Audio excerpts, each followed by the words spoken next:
Let me ask you something. Do you think that someone can be a hero if he or she is flawed?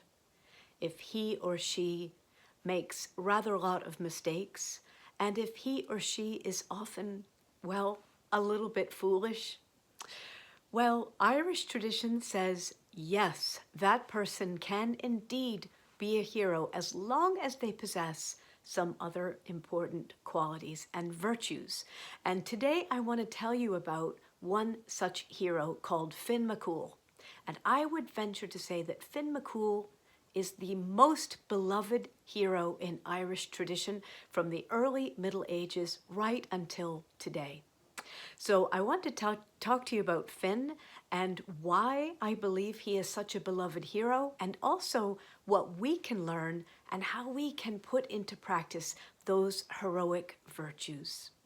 So Fáilte a Chairde, welcome my friends. I'm so glad you're here. I'm glad we're together. Thanks for being here with me. My name is Kate. Like you, I am a multi-passionate creator. I love to make and do and explore and create. That's my jam. And I'm also a professor of Irish language and folklore. And this channel is all about where those things, creativity and Irish tradition, come together. So I'm glad you're here. Well, as I said, Fionn Mac Cumhaill, the great hero, and we know of him really from the early Middle Ages, from tales certainly from the 12th century, but definitely older than that, is flawed, makes a lot of mistakes. I'm just going to tell you about a couple of them, just to give you a sense that this is a hero in the mold of not a perfect guy. One thing is, Fionn is always running into traps. In many of the, what they call the Líocha Fíneachta, the Fenian lays, the folk tales. There's a great big collection of tales about Fionn from the Middle Ages called the Agallamh na Senorach, which means the Colloquy of the old men, or the ancients. We'll talk about that in a minute. But in so many of these things, Fionn is a kind of like act now, ask questions later sort of guy. He doesn't really think too hard. He just loves the chase, he loves the adventure, and off he goes. And in some ways, even though that's maybe a flaw, and it certainly gets him into trouble, it's also sort of endearing. We who think so hard and sometimes laboriously about everything we do, it's wonderful actually to see a hero just dash headlong into adventure. But it does get him into trouble. In one case, actually, he and his friends are invited to have a meal with a former enemy, and while they are there, a spell is cast, which means that their bottoms stick to the benches where they are seated, and then they realize that they are in a red-hot iron house, which is being heated up, so they will be burned up. Now, I won't spoil the ending for you, except to say that by the agency of a good friend of Finn's, they're saved. But anyway, he doesn't really think ahead. So that is one of his foibles. Another is that he's not always the winner. He goes into battles and he needs help. In particular, sometimes he needs help from Bran, his dog. He has this amazing dog called Bran. And Bran dashes into battle and helps him. Now, another, I think, more serious flaw is that one day, in impatience, he actually strikes Bran, his dog. And Bran, in his heartache, because he and Fionn are like the soul and the body, Bran, in his heartache, gives a leap into a lake and is never seen again. So, as animal lovers, I am, and I think you are too, that's a flaw, that flaw of impatience. He did that because Bran was taking too long to dash into the chase. It was taking too long to get reared up to do some hunting. And so he gave him a blow, just one, with his leash. And that was the end of that. Another flaw, and I won't go too far into this, is that Fionn is known to have, and I'm putting this in quotes, sinned with a dead woman. And the effect of that was that the rest of his life, almost his whole life, he had the scent of death in his nostrils and he couldn't get it out. And there's a story about that. Maybe I'll tell you sometime. So I'm saying all of that just to say that Fionn was no paragon. He was not perfect. He was, dare I say it, in many ways like us. Sometimes impetuous, sometimes impatient, sometimes a little bit foolish, sometimes not asking the right questions. But he was also beloved. Now, I told you that there is a medieval tale called the Agallamh na Senorach, which is the Colloquy of the ancients, and we could call it really the nattering of the old fellas. You could call it any of those things. And really what it is, it's a conversation between St. Patrick. It's imagined that St. Patrick has come to Ireland and that Fionn and most of his men are long since died. And the only one left is Finn's son, Oisin, the little deer. And so the colloquy of the ancients takes place between Patrick and Finn's son, Oisin. And Patrick takes against Fionn immediately because he can see they're really warring ideologies. There's, on the one hand, the patrician ideology of care and thinking of your immortal soul, and the clergy and the ringing of bells and obedience. And then on the other hand, there's the wild, impetuous, I like to say rather doggy existence of Fionn and his men. And so at one point in the Agallamh, Patrick is criticizing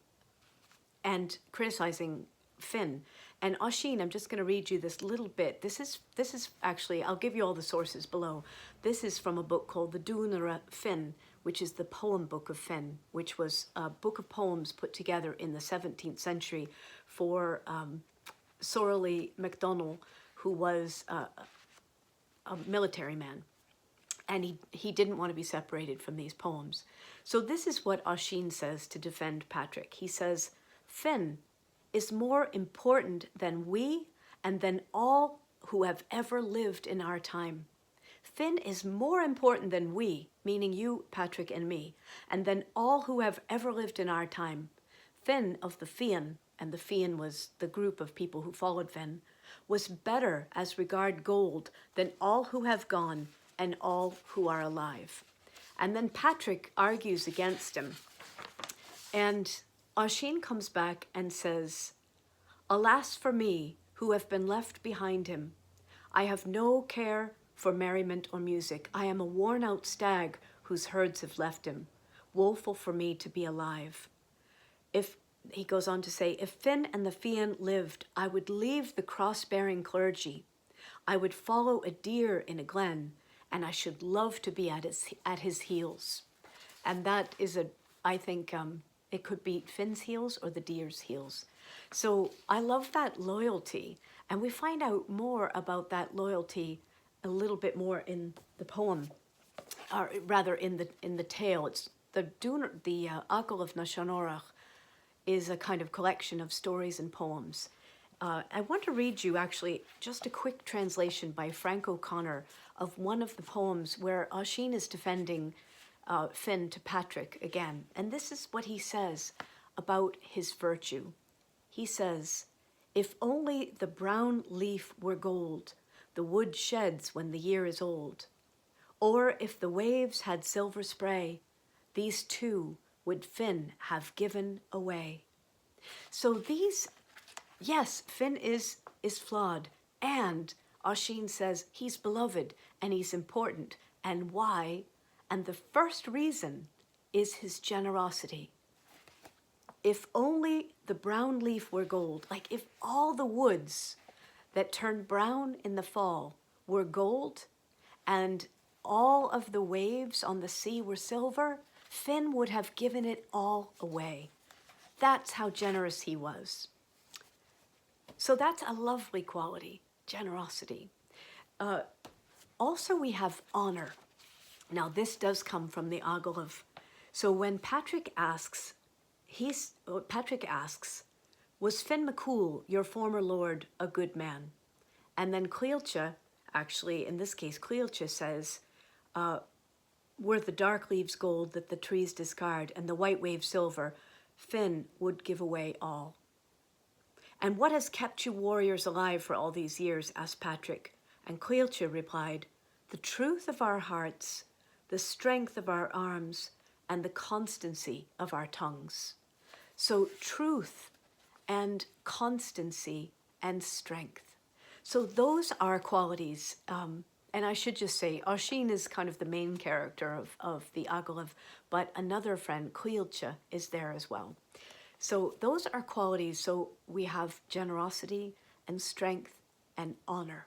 I'd say honor is the second one. Now, a final one, which unpacks to two things, I think. In the boyhood deeds of Fionn, Fionn and his men are sitting around talking about life, really. And for this one, I'm actually going to read to you from a wonderful Irish writer, James Stephens, who retold this, but I just love the way he puts it. He says, "Once, as they rested on a chase, a debate arose among the Fionn as to what was the finest music in the world." So they've been out on the hunt, and they're talking about what's the finest music in the world. Actually, and really in the Irish, it's what's the finest sound in the world. "Tell us that," said Fionn, turning to Oisin, his son. And then his son replies, "The cuckoo calling from the tree that is highest in the hedge," cried his merry son. "A good sound," said Fionn.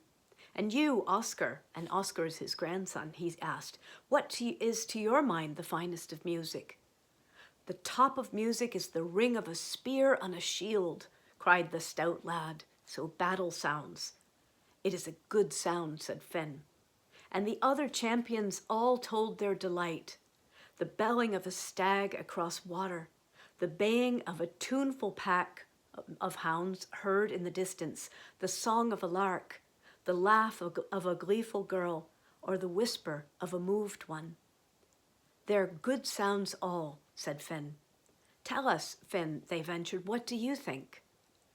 "The music of what happens," said great Fionn. "That is the finest music in the world." He loved what happened and would not evade it by the swerve of a hair. Now, in the full version from the Boyhood Deeds of Fionn, the descriptions go on and on. In fact, one of them, Cumhaill, whose name means more or less the bald doggy one, he says that his favorite sound is the drumming of his hound's heart in his chest when he's about to go hunting. So he's so intimate with his dog. He understands his dog so well, and they go through all of these. But Fionn, what is your favorite music or sound? The music of what happens. That is the finest music of all. Now, I think that tells us a lot. For one thing, it tells us that Fionn is attentive to now. He is attentive to reality. He is interested in life and what is going on around him. And I think that attentiveness and receptivity is a heroic quality and one that we can take on. And I also think that he is a great friend. Maybe that is his best virtue. Again and again, he needs help from his friends in a battle. And here in this conversation, as they sit talking, these men who fight together and hunt together, they are taking an interest in one another. Fionn has begun this conversation. Fionn wants to know his friends. He wants to know what they really think, and he really listens. So those qualities, that quality of generosity, that quality of nobility or honor, that quality of attentiveness to what is happening, and that quality of friendship, of true friendship, being truly interested in your friends, listening, conversing, enjoying them. Those are, I think, the real reasons why Fionn Mac Cumhaill is a beloved hero. And I think what's more, why we can emulate this great hero. So today I want to ask you, which of these qualities do you feel like you have already And if you have all of them, say all of them, claim them. Which of them would you like to nurture in yourself? What quality out of those qualities do you feel called to grow? And if you see other qualities in true heroism, in heroes of any kind, tell us about them. We would love to hear them. So thank you, my friends, for being here with me today. Thank you as ever for watching. I'd be so grateful if you'd give this a like. Honestly, that really does help me. Your comments are like gold. And again, if I were Fionn Mac Cumhaill, I would give all that gold away. I love your comments, and please do subscribe to this channel. That does help other people find out about us, and it's wonderful to be together.